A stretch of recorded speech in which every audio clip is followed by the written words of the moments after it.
This conversation between Stephen and Harvard behavioral scientist Allison Wood Brooks delves into the complexities of human communication, exploring why conversations often go wrong and how people can improve their likability, persuasion, and relational skills.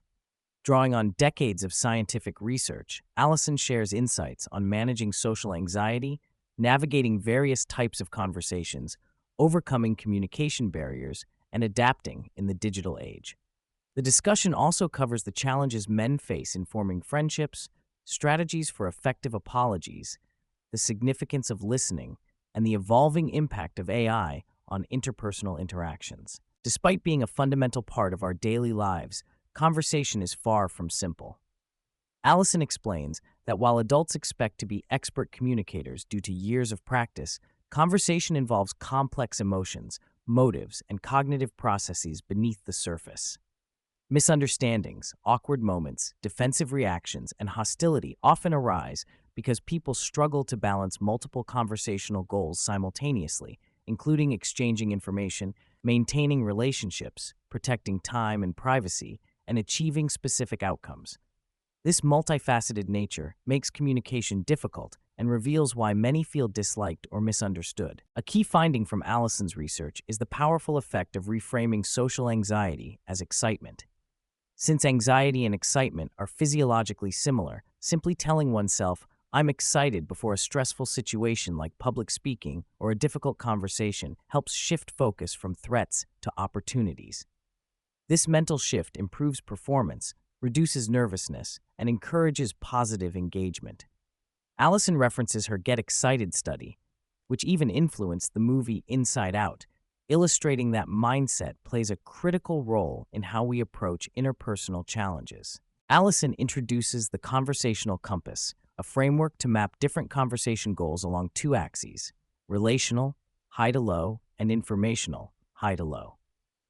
High relational and informational goals foster connection and collaboration, while low relational but high informational goals involve task-oriented activities like persuasion and decision-making. The compass helps individuals recognize that conversations serve varied purposes, such as enjoying lighter moments, savoring, protecting reputation or privacy, protection, or exchanging crucial information, and adjusting strategies accordingly. People often juggle these overlapping aims, and awareness facilitates more mindful communication. Using Stephen's personal example of apologizing to his girlfriend, Allison highlights effective apology components: straightforward ownership without excuses, expressing genuine remorse, and importantly, making concrete promises to change future behavior.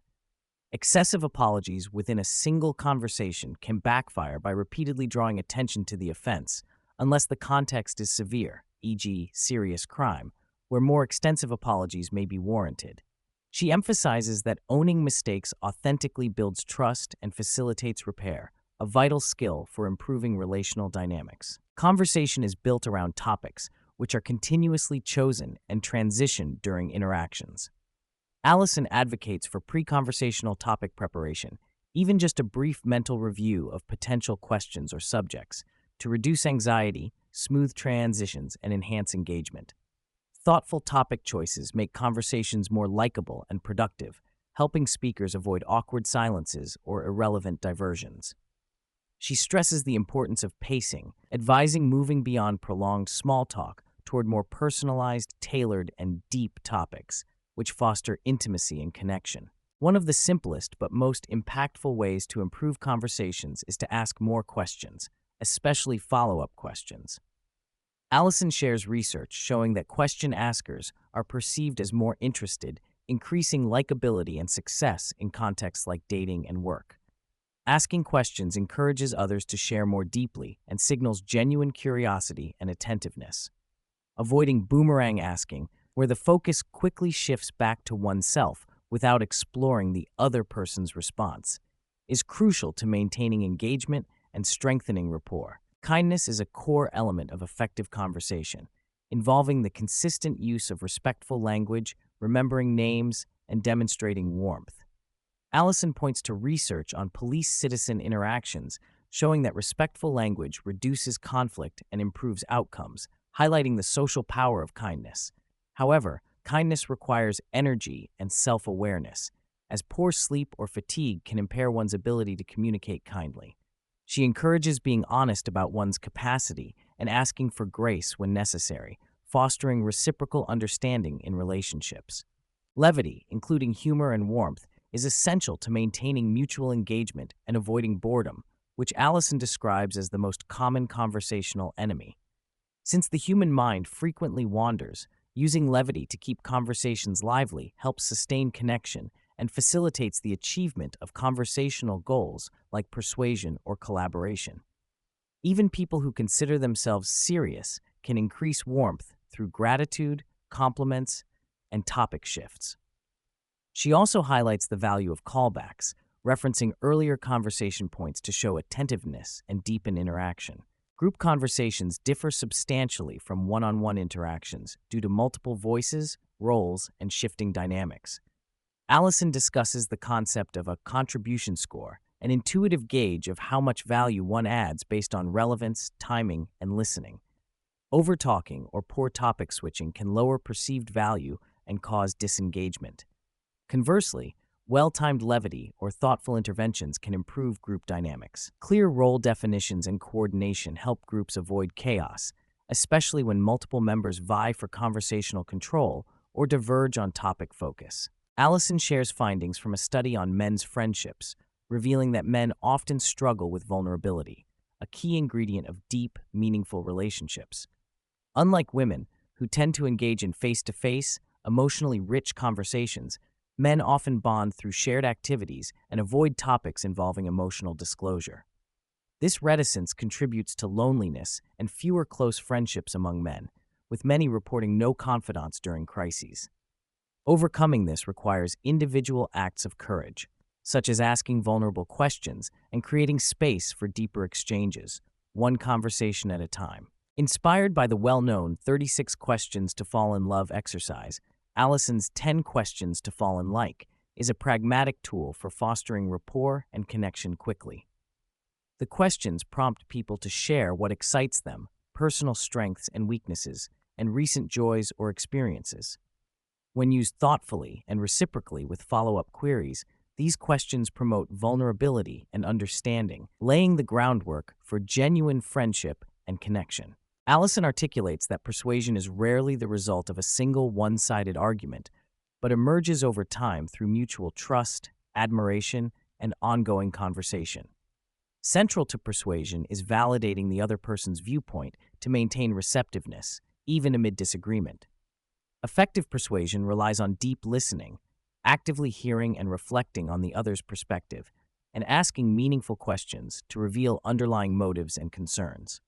This approach builds rapport and invites openness rather than defensiveness. Listening is a high-level, effortful skill involving perceiving verbal and nonverbal cues, processing information, and reflecting understanding back to the speaker through validation and follow-up questions. Good listening fosters feelings of safety and trust, prompting individuals to open up and share more deeply.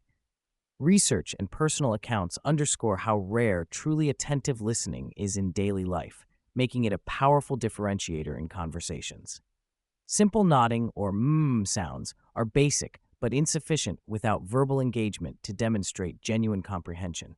Allison highlights how modern life is overwhelmed by digital communication across multiple platforms, leading to fragmented and often superficial interactions. Face-to-face conversations remain the richest and most fulfilling mode, critical for meaningful connection and memory formation. She expresses concern about the increasing reliance on AI-generated communication, which can feel impersonal and cause recipients to disengage. However, AI coaching tools also offer promise in helping individuals prepare and improve conversational skills. Ultimately, human warmth, authenticity, and adaptability are irreplaceable in communication. Authenticity in conversation is nuanced. Allison introduces the concept of strategic authenticity, which involves bringing core values and sincere intentions to interactions while adapting behavior to fit context and goals. People shift between conversational roles and styles depending on setting and relationships, and what matters is alignment with overarching sincerity rather than rigid self-expression.